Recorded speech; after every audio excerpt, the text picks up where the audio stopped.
Сегодня на повестке дня это основные положения закона и какие следующие шаги должны быть для того, чтобы этот закон исполнялся. 15 сентября наш президент Джапаров подписал самый важный закон о защите здоровья граждан Кыргызской Республики от последствий потребления табака, никотина и воздействия окружающего табачного дыма и аэрозоля.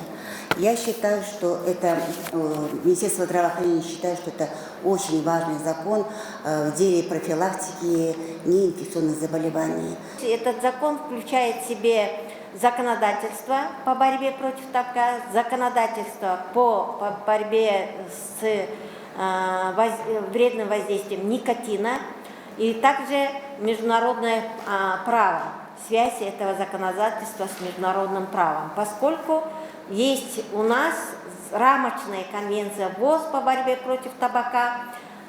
Этот международный договор, он ратифицирован Кыргызской Республикой в 2006 году.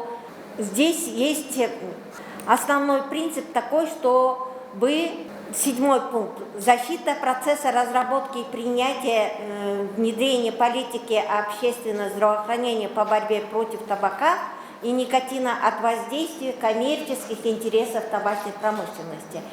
Следующий – государственная гарантия.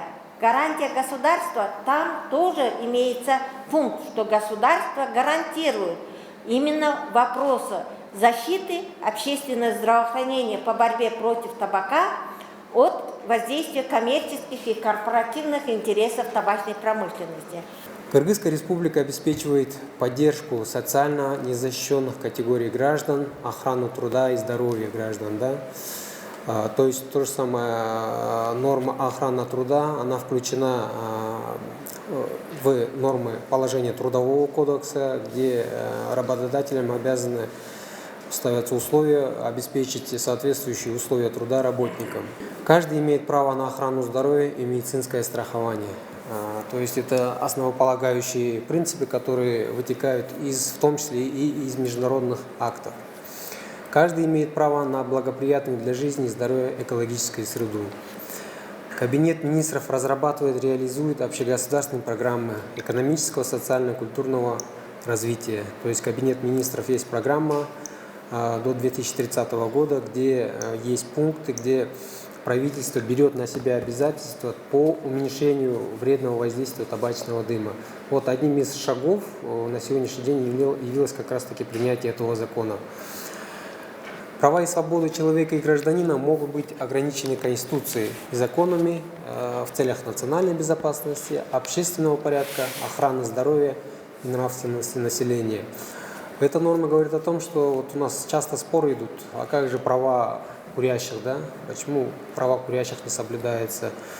Вот один из принципов, который дает право государству в целях защиты большей части населения, если это касается охраны здоровья граждан, ограничивать их соответствующим законом. Что и сделано вот в новом законе, да?